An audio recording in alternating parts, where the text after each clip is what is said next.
У жніўні 1382 года у скляпеннях Крэўскага замку быў забіты вялікі князь Кейстут, нечувана раней падзея забойства Гедымінавіча ў вязніцы, пасля якой ягоны сын Вітаўт, якога трымалі ў тым жа замку, меў падставы апасацца за сваё жыццё.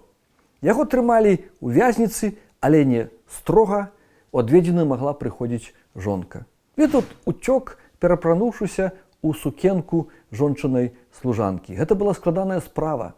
Належала падняцца са скляпенняў на 3-й паверх вежы, галоўнай вежы Бергфрыда, таму што выхад быў толькі на 3-м паверсе, прайсці па баявой галерэі да зручнага месца, па вяроўцы спусціцца з мура замкавай сцяны, перайсці праз абарончы роў, запоўнены вадой. А там жа чакалі верныя баяры з градзенскага княства з коньмі. Дакладна дата ўцёкаў невядомая, а ў Крэва яго прывезлі каля 15 жніўня 1382 года. Вітаўт скіраваўся праз гарадзеншчыну, сваё родавае ўладанне, верную яму гарадзеншчыну, да швагра князя Януша ў Мазовію. Разлічваць на дапамогу мазавецкага князя не выпадала, быў занадта слабы, да таго ж сам спадзяваўся пажывіцца коштам вялікакняства літоўскага. Падчас міжусобнай вайны у 1382 годзе чэрска-варшаўскі князь Януш I, жанаты з Данутай Кейстутаўнай, захапіў уладанне зяця Падляшша з бельскім Даргічыным мельнікам, чым дапамог Ягайле ў міжусобнай вайне. У не найлепшым нестабільным становішчы знаходзілася польскае каралеўства.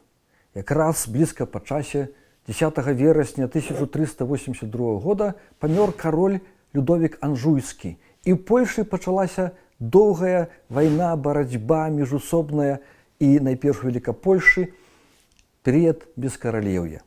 Толькі ў 1384 годзе палякі выбралі на караля, менавіта на караля, не каралеву, малалетнюю дачку Людовіка Ядвігу.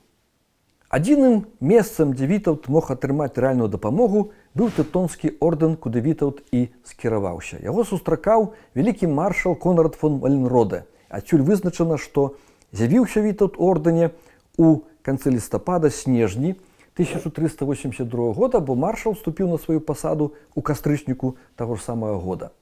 Тэўтонскі ордэн знаходзіўся ў саюзе з Ягайлам, але дзеля аслаблення свайго галоўнага ворага Літвы быў гатовы хаўрусавацца з кім заўгодна. Таму Вітаўт не сумняваўся, што знойдзе там падтрымку. Пэўны час мусіла заняць падрыхтоўка да пераходу. Трэба было дамовіцца праз паслоў пра пераход, атрымаць глейт на бяспечны праезд. Падчас сустрэчы хохмайстра з Ягайлам 31 кастрычніка 1382 года і ў дакументах там прынятых няма пра Вітаўта ніякай згадкі, што сведчыць, што яго яшчэ ў ордэне не было. Ягайла вельмі сур'ёзна аднёсся да факту уцёкаў брата ў ордэн. Першая дакладная звестка пра прысутнасць Вітаўта ў тэўтонскім ордэне адносіцца да пачатку студзеня 1383 года ў лісце Ягайлы да хохмайстра. Вялікі маршал Конрад фон Валенроде сустрэў Вітаўта ў Інстэрбургу без гонараў і трымаўся высакамерна. Паводле храніста ён спытаў: «Чаму раней не прыйшоў, калі меў віленскі замак, а цяпер, калі не маеш ні зямлі, ні людзей?» Тым не менш, ордэн прыняў уцекача князя рода Гедыміна, які мог быць карысным як альтэрнатыва і рычаг уздзеяння на Ягайлу. Тым больш, што Вітаўт меў падтрымку сярод баярства з родавых уладанняў свайго бацькі. Крыніцы паведамляюць, што з ім у прусах былі брат і баяры. Ягайла ж спадзяваўся, бо ён меў добрыя наладжаныя адносіны з ордэнам, што кіраўніцтва не прыме ўцекача або прынамсі не дасць яму вайсковую дапамогу, і на пачатку стараўся давесці сваю лаяльнасць ордэну, сваю дагавораздольнасць і падпісваў з ордэнам яшчэ больш выгадныя для крыжакоў дамовы. Памыляўся, гэта было ўсё марна, у ордэнскага кіраўніцтва былі іншыя планы.